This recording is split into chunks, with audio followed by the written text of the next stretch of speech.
This is Hidden Killers Week in Review. A look back at the most prolific stories of the week.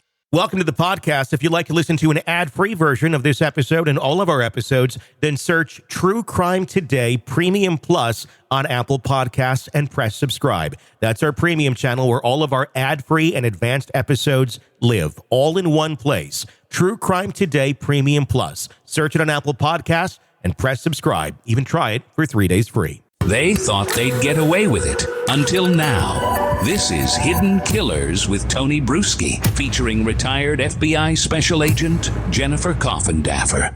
Luigi Mangione, 26-year-old University of Pennsylvania student, graduate that has been now charged in the murder of CEO Brian Thompson, December 4th of 24, facing those first and second degree murder charges. He's out there, and I gotta say, they did the perp walk with him the other day when they extradited him to New York. I got a question for you about that, Jennifer. That was one of the most grandiose perp walks I've ever seen. It was like something out of a Marvel movie. Why? I mean, it gave him one hell of an attention. Like, I didn't know what the story was. I just saw the picture. I'm like, is this real? And like, oh my God, it's little Luigi Mangione over here with, an army. Thoughts on that? I mean, it just seemed like a lot.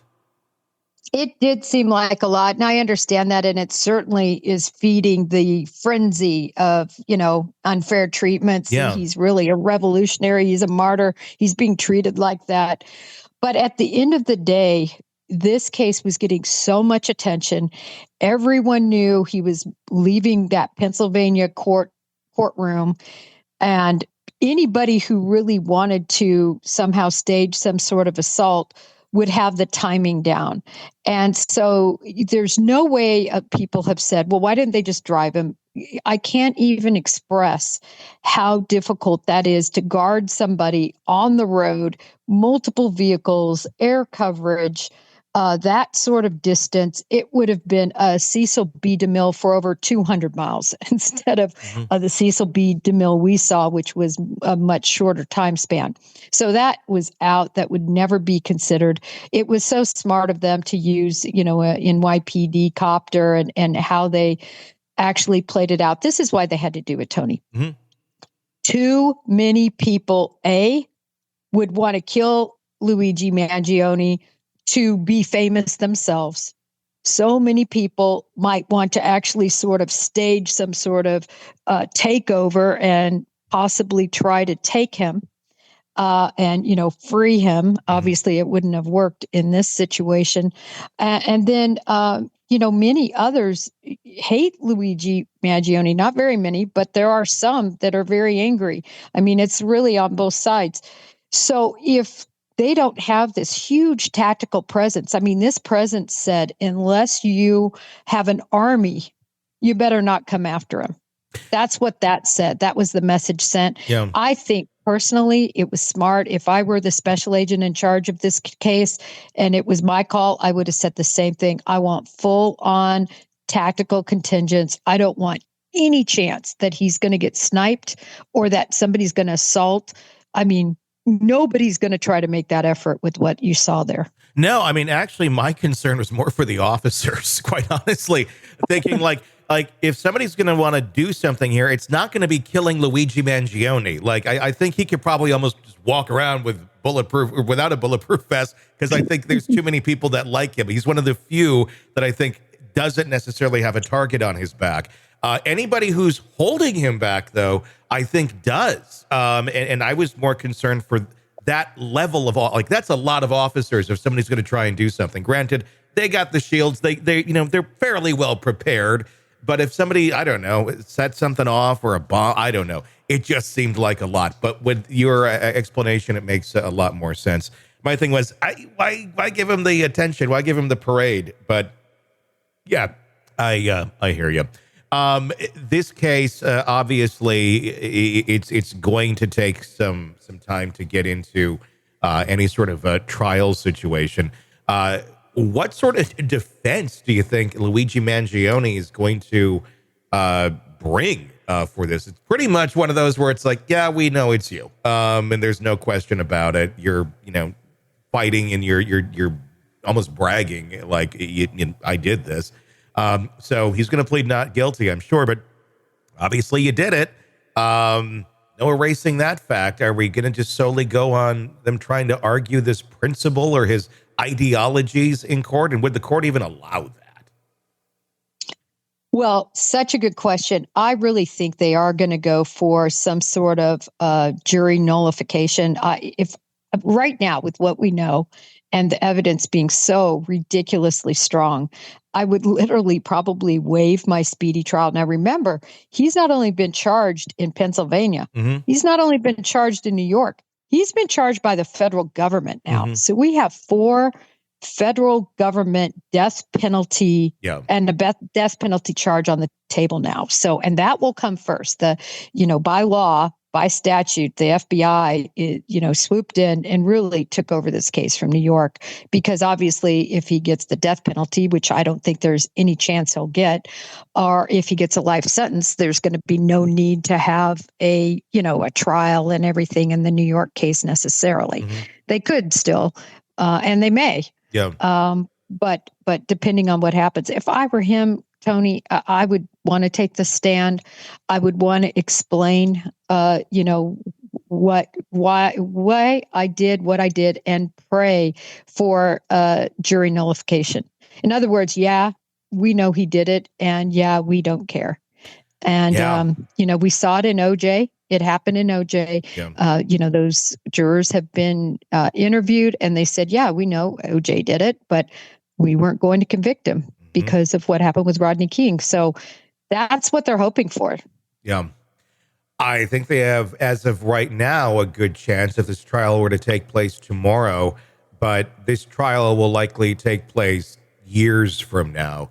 Do you think he's going to still have that sort of support and, I guess, and he's not Robin Hood, but I guess Robin Hood-like aura that the certain members of the public feel he has several years from now, or is it just going to be another guy who killed somebody, and that aura is going to fade away?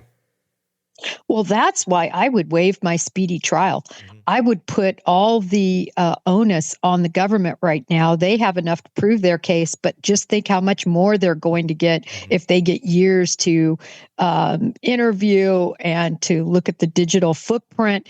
If they have only a few months, it's going to be tough. And if you take the stance that you're hoping for jury nullification, and you're going to put this Ivy Leaguer who's well-spoken, who looks, like a movie star.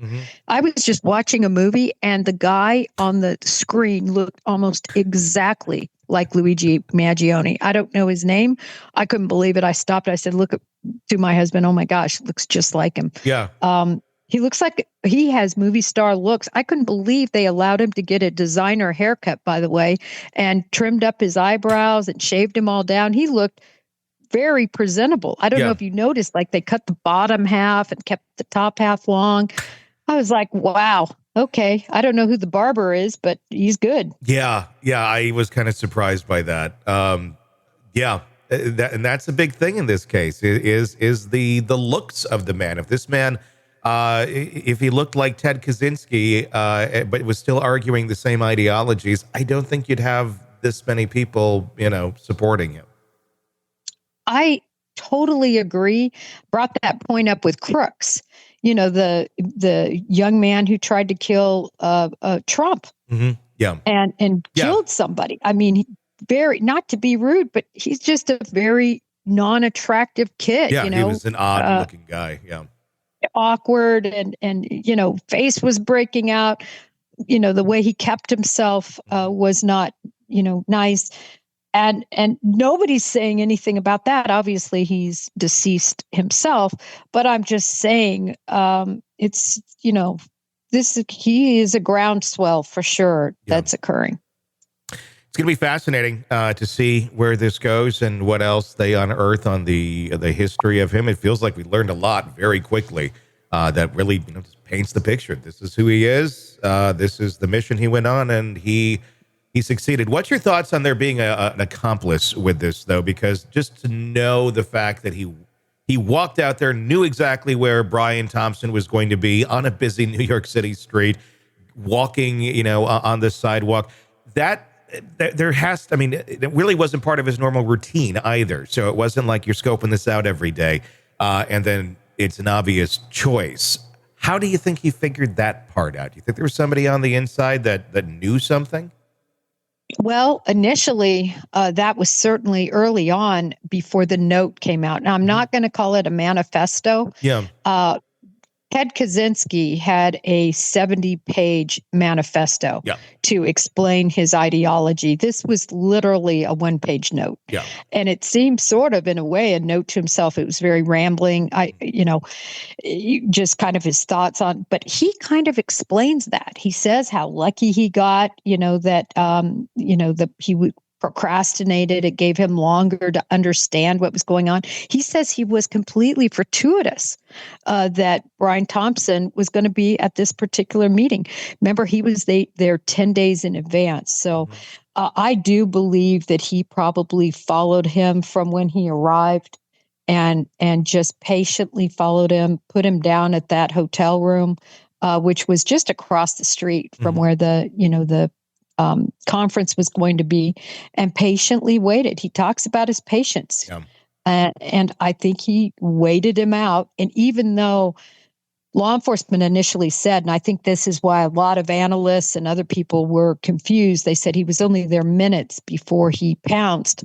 But I don't know that they really had looked at the footage of the hotel and his movements from the hostel to the hotel, which, they're going to be able to put that all together.